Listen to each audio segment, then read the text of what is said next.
Hi, I'm Jesse Watson and welcome to the show.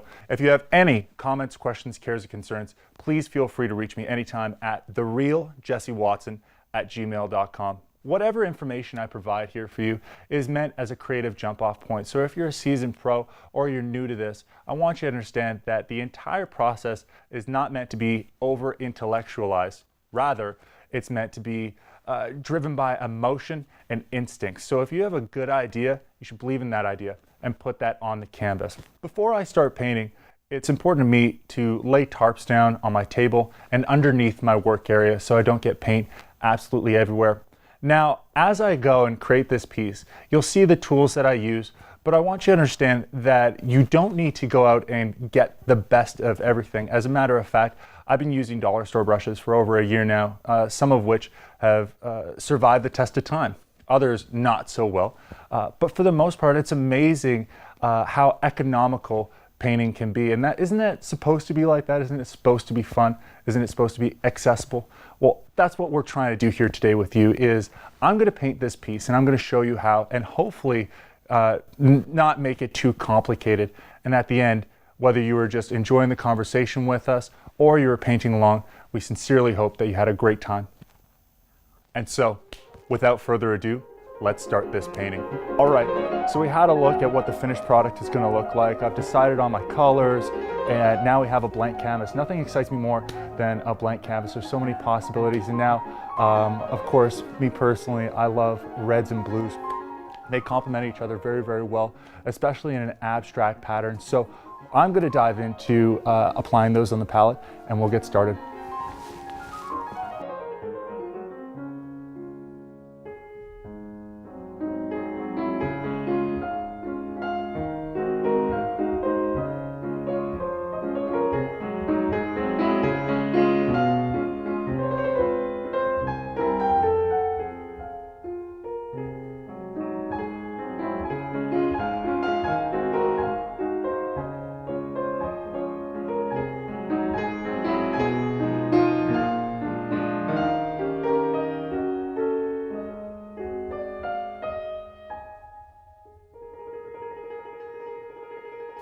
All right, so I've laid all my paint on the palette. I made my decisions based on my color wheel. Now, my color wheel has a variety of different options on it, and today I'm just keeping it very, very simple. I love blues, I love reds. I have some white and some black on there, and even some light blue as well. And what I'm gonna do now is just in a splash random pattern, apply all that to the canvas. Probably stay away from the darks and the lights just yet and just go with the reds and blues and create an abstract pattern using my palette knife. And we're going to dive in with some tips and tricks along the way, but we'll take that as it comes.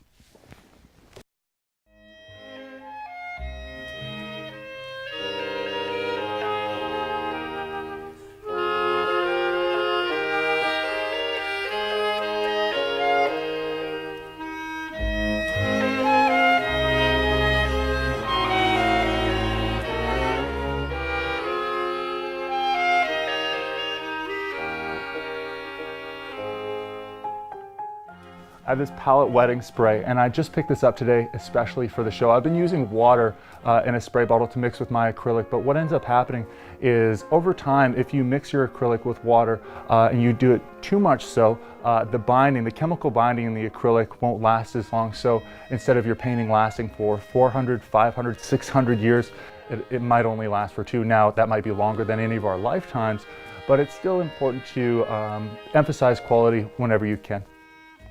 So, taking the spray bottle, just apply a little bit, not much.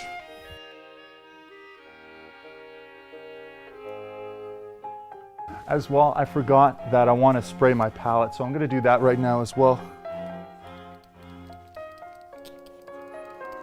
And acrylics I find dry very, very quickly, which is a great thing for me personally because I love working very quickly, but sometimes I want to color blend and I want to mold and shape things in a slower, more leisurely way. So that's what this is for. I'm selecting some light blue now. Possibly one of my favorite colors, especially when we're using it with pink. Now we're not using it so much with pink today, but still light blue, absolutely lovely color.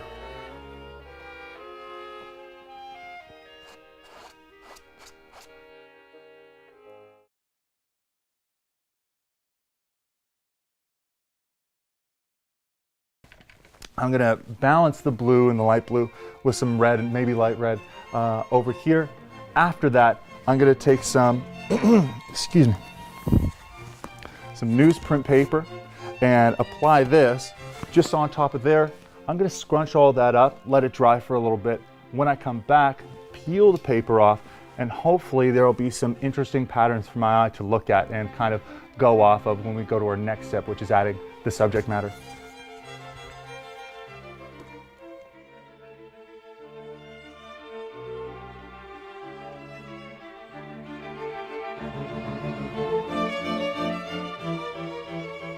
Give my canvas a little love here. Because again, we're gonna go on with that paper and we want to be able to scrunch and mold it in such a way that it'll create a very interesting pattern when we take it off.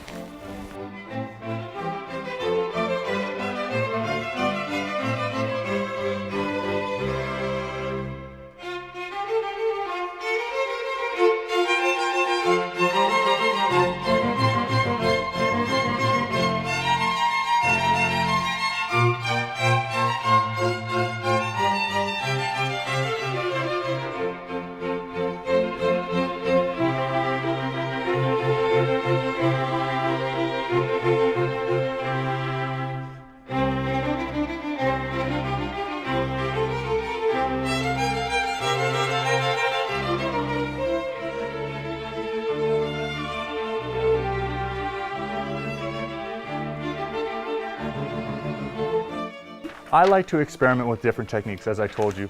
One of my favorite experimenting tools is a piece of paper and acrylic paint, because once I take this and put it on here,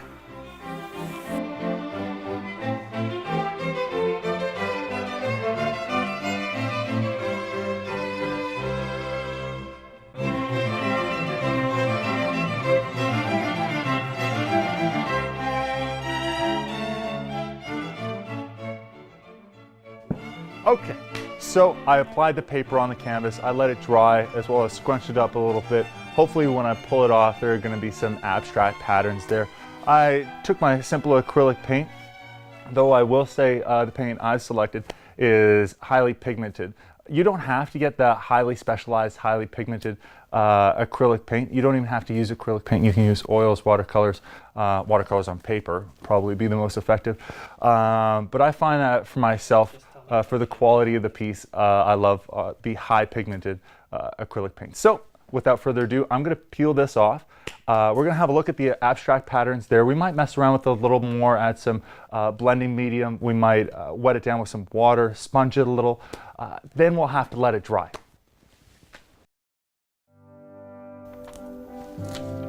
Oh yeah. Oh, we almost might be too dry. Oh. No.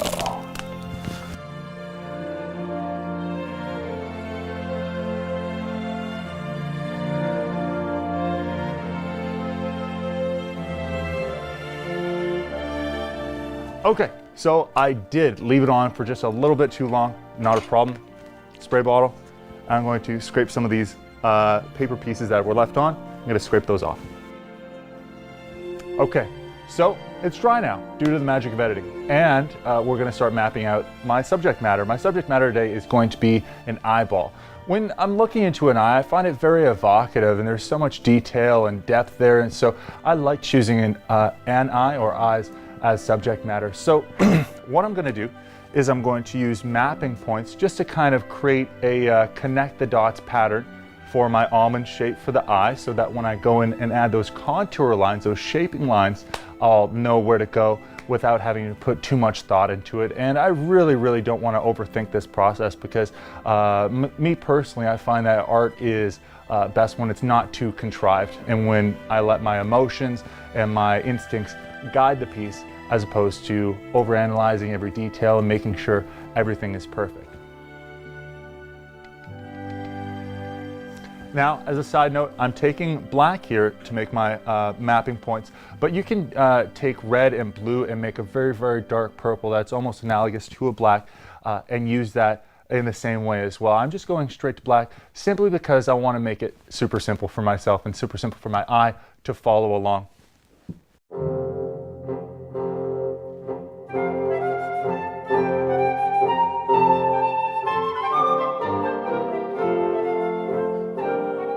So I've put out all my mapping marks. Now what I'd like to do is go in and shape the entire thing with contour lines. The contour lines are essentially the backbone or the structure for what is to come next. And what's to come next are all the values that I'm going to be adding, and the color and the depth and the detail. So without a structure or a base to go off of, those other details and those other nuances and shapes and textures, they wouldn't mean as much. So I'm taking a dark purple then in that case. I'm not taking a black because I want to make sure that the skeletal structure is a little more blended with the background, because we are going to have to use low lights and highlights and do a lot of blending.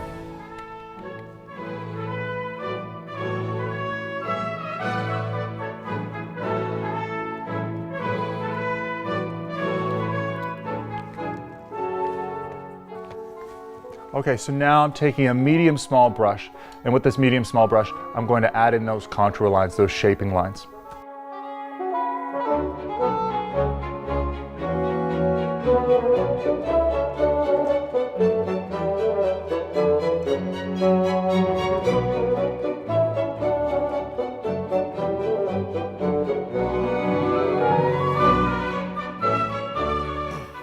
Okay, so I've added in my contour lines. Now I'm going to go in with some midtones and create some value structure here, and you'll see what I mean as I go in. First, I'm going to mix some maybe lighter blue, lighter red, and maybe a darker blue and a darker red. I don't want them to be too light or too dark, because later on in the more detailed stages of the painting, I'm going to add the truer low lights and the truer highlights, and you'll see what I mean as I go along.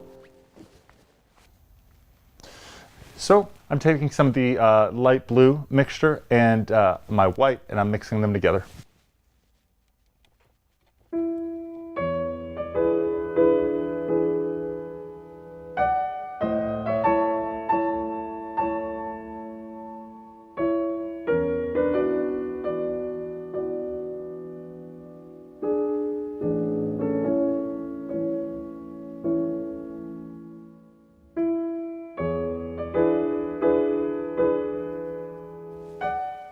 So in looking at this now, what I'm finding is that the blue that I mixed is actually really too bright. So what I'm going to do is dial that down and make a darker midtone.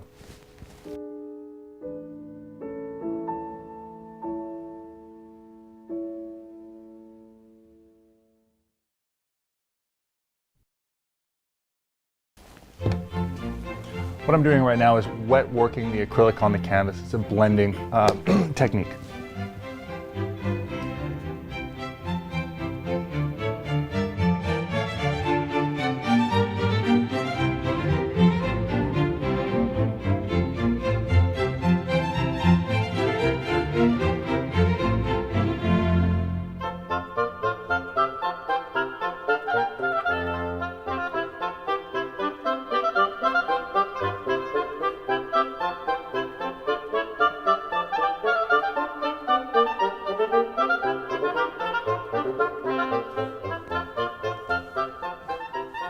Okay, so we have a lot of our basics down. Just to recap, we primed our canvas, we added the contour lines, and we color blocked in some midtones. At this point, what we want to do is maybe color block in some more of those midtones, let it dry for a little bit, throw in some lower lights, some higher lights, and so that just means higher or lower on a shade spectrum. And then finally, we want to add in some details there. Now, I will say that after all that, we are going to go in and add things like eyelashes, maybe water droplets, and maybe having a splashing effect down here. For those midtones, I'm going to throw in some of that dark blue or more of that primary blue with the lighter blue.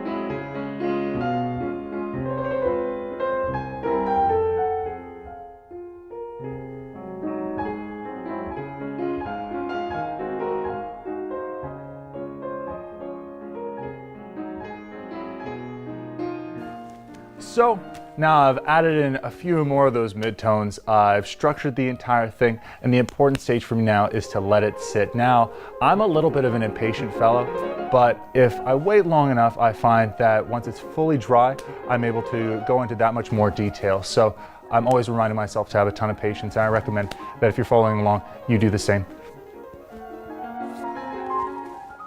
So we've added in our medium tones, we have our contour lines, we have our base work down, and from here, all I'm gonna do is shape with some midtones and some more contour lines, maybe add a bit of dark and light, just to see if we can make this thing pop a little more.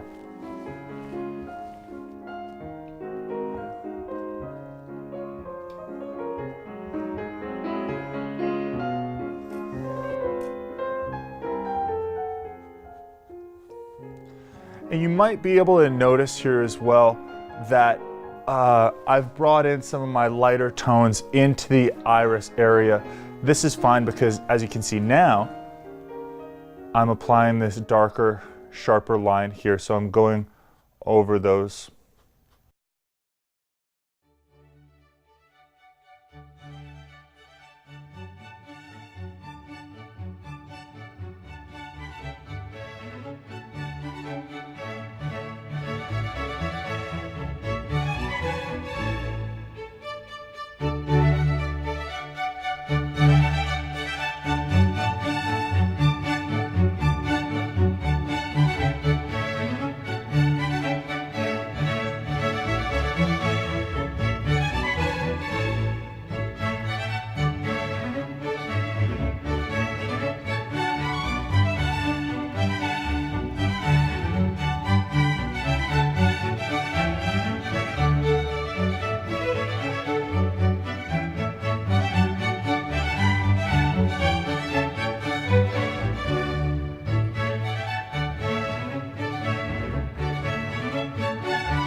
Awesome.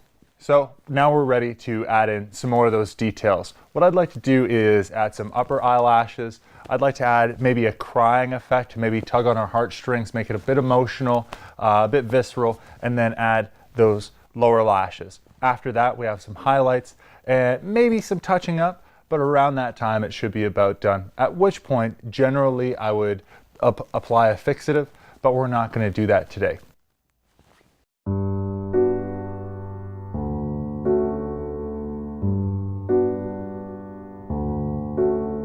This is where I really want to focus on that because, again, I don't want my eyelashes to be too wide. Again, I want them to be very, very fine.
Okay, simply put, what I've done here is I've applied the base work for the upper eyelashes. I'm going to add that crying effect, again, giving it a visceral feel for myself, and then go in, add the shapes for the under lashes.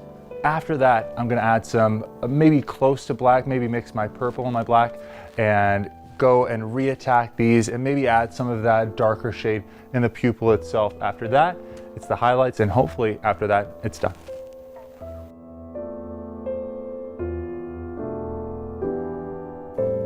I'm really diluting my dark mixture here, my dark blue violet.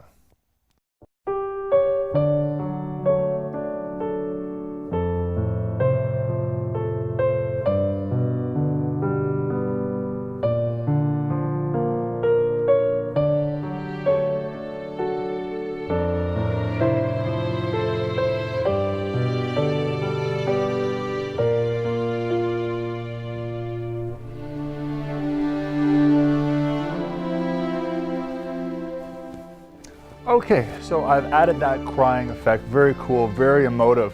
I'm going to mix purple and black and get a really dark mixture. I'm going to then add some detail into the eyelashes. I'm going to pull some of that dark mixture into the iris itself, and maybe a bit of the shading and a bit of the eyeliner area, or the eyelid area.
All right, here we are, completed piece. I'm so excited by this. It turned out really, really well. And again, eyes are so captivating for me because it's an emotional thing to look at. It's a visceral thing to look at. When you see an eye, sort of emotions and instincts come up, and that's what we want. We don't want to think too much. Speaking about the process, I just want to recap a little bit. The first step, we primed the canvas. We took our paint knife, pardon me, our palette knife, and we applied liberal amounts of paint of the red and blue all over. I chose a diagonal effect, but if you want to choose a different pattern, a different style, and you want to put the paint on the canvas in a different way, please, by all means.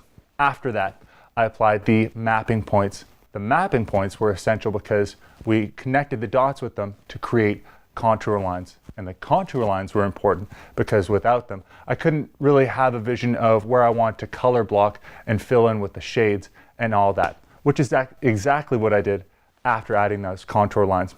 Once all the color blocking was done, all the contour lines were done, the priming was done, it was time to add in the details. The details, which turned out fairly well in my mind, were the eyelashes, the highlights, and maybe just some edits around the bottom here. What I've found is overall, if I don't overthink the piece and I really just stick to the principle of applying paint to the canvas and making that my criteria for success.